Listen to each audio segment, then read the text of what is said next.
এই যে এই ফুলটা বছরের প্রথম এই গাছে আজকে ফুটেছে। গাছে ফুল ফুটলে কি ভালো যে লাগে, সেটা যে গাছ লাগাই সেই ভালো জানে।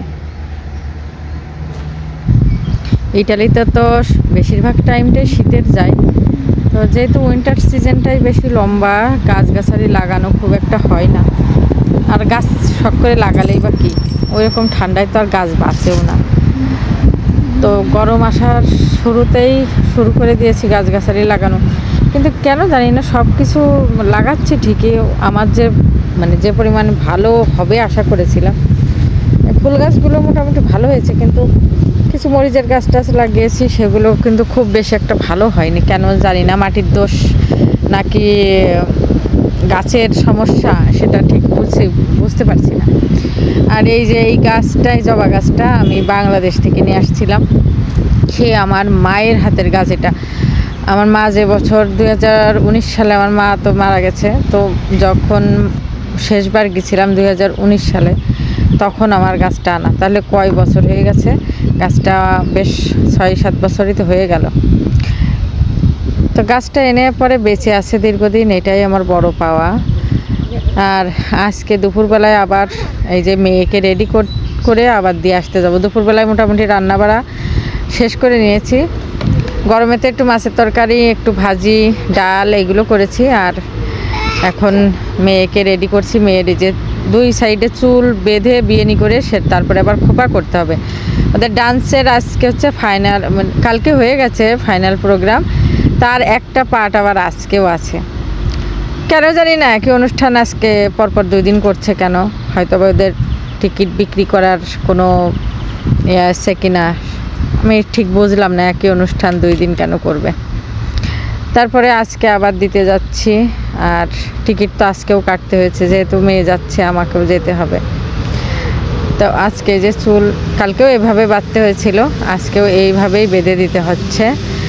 আমি তো খুব একটা এক্সপার্ট না বাঁধাই, তারপরেও এই যে মেয়েকে সবসময় বাঁধতে বাঁধতে মোটামুটি একটু শিখে গিয়েছি। আর একে দিয়ে তারপরে বাড়িতে এসে আমি তারপরে রেডি হয়ে তারপরে যাব, কারণ মেয়েকে দিতে হবে 7টার সময়, আর আমি যাব 8:30টার দিকে। ইটালিতে বাচ্চাদের স্কুল কিন্তু এখন সবার শেষ হয়ে গেছে। জুন মাস পর্যন্ত স্কুল থাকে, তারপরে তো জুন মাসের মাঝামাঝি পর্যায়ে মানে স্কুল শেষ হয়ে যায়। আর যারা মেডিয়াতে পড়ে বা সুপিরিয়রেতে পড়ে তাদের আবার একটু ক্লাস থাকে, জুলাই মাসেও থাকে, ক্লাস থাকে, পরীক্ষা থাকে। বিশেষ করে মেয়েকে দিয়ে তারপরে আমি বাসায় এসে আমি এত তাড়াহুড়া করে আজকে রেডি হয়েছি, কারণ এই ফুলগুলো কেনার জন্য গিয়েছিলাম মার্কেটে, কিন্তু ফুল মূলত আমি পাইনি মার্কেটে।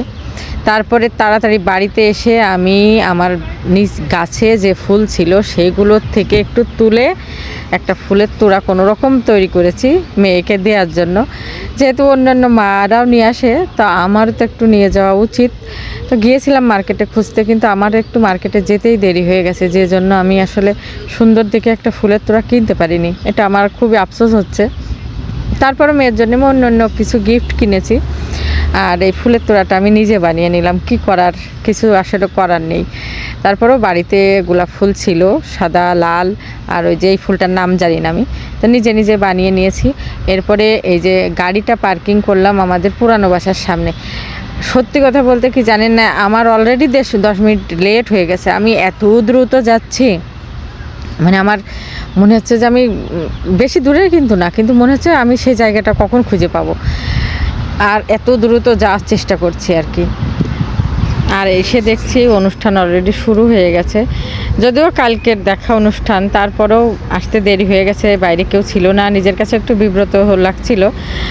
আর এসে 3 ঘন্টা বসে থাকা যে কি কঠিন ব্যাপার হয়ে যাচ্ছিলো আজকে আমার জন্য, কারণ নতুনত্ব কিছু নেই, তো এই জন্য খুব বিরক্ত লাগছিল, মনে হচ্ছিলো তাড়াতাড়ি শেষ হলে বাঁচি।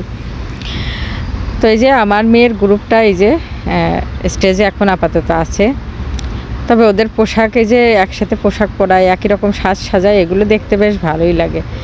আর এখানে কিন্তু এই নাচ বা যে কোনো আপনি অ্যাক্টিভিটিতে দেবেন বাচ্চাকে, সেখানে প্রচণ্ড খরচ আছে। আর বর্তমানে সব জায়গাতেই না বাচ্চাদের পিছনে প্রচুর খরচ। এখানেও তো ইটালিতে এই যে একজন ইনকাম করে বাচ্চাদের পিছনে পড়াশোনার বাইরেও যে একটা খরচ করে, এটা আমাদের জন্য একটু কষ্টই হয়ে যায়। তারপরেও ইচ্ছে হয় যে বাচ্চাদেরকে একটু অ্যাক্টিভিটির ভিতরে রাখি। তো এই তো আমরা মোটামুটি একটা সুন্দর অনুষ্ঠান এনজয় করলাম। এখন শেষের পথে সবাই এই যে আসছে, যারা যারা পার্টিসিপেট করেছে সবার গ্রুপ এখানে আসছে। তারপরে এখান থেকে আমরা বাচ্চাদেরকে নিয়ে চলে যাব। আর অনুষ্ঠানটা কেমন লাগলো বা ব্লগটা কেমন লাগলো সেটা অবশ্যই কমেন্ট করে জানাবেন।